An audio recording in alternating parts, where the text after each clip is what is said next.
We are going to celebrate T20 world cup match, তাই তো? সবাই এখানে দেখছে, দেখো খেলা। ভিডিওটা আগের, কিন্তু সময় না পাওয়ার জন্য পোস্ট করতে পারিনি, তাই লেটে পোস্ট করছি। বলার আর বাকি রাখে না সেদিনকারই প্রত্যেকটা মানুষের উত্তেজনা কী ছিল। যাই হোক, আমাদের শপিং দেন, খেলার শপিং। এখন আমরা যাচ্ছি কোথায়? স্টেডিয়ামে।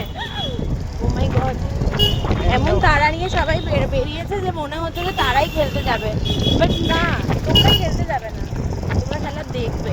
তো এত তারা না গাইজ, রাস্তাঘাটে সাবধানে চলাফেরা করো। অডিয়েন্স না থাকলে হাততালি মারবে কে? ঠিক আছে, তো তাড়াহুড়ো করে চললে হয় না।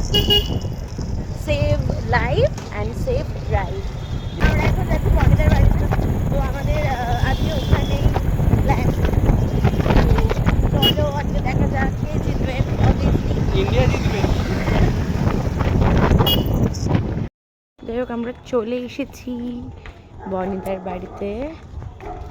ব্যাগটা এত কেয়ারফুলি বিছানায় রাখা হলো, তো তোমরা দেখে বুঝতেই পারছো এই ব্যাগের মধ্যে কী আছে। ব্যাগ ইউজ করার একটা খালি উদ্দেশ্য লাগে, পুজো, খেলা, যে কোনো অনুষ্ঠানই হোক না কেন। সেদিনের ম্যাচটা কিন্তু অসম্ভব ভালো ছিল। টসে ইন্ডিয়া হারার পর একটু চিন্তা হলেও খেলাটা মাঝপথ থেকেই কিন্তু বোঝাই যাচ্ছিল যে খেলাটা আমাদেরই হাতে। তো যাই হোক, আমাদের গেট টুগেদারটা কিন্তু বেশ ভালোই ছিল। নানান রকম খাবার, ড্রিঙ্কস, আর সবার সাথে বসে ছুটির দিনে এই আড্ডাটা আমাদের কিন্তু কর্মজীবনে স্ট্রেস দূর করে দেয়।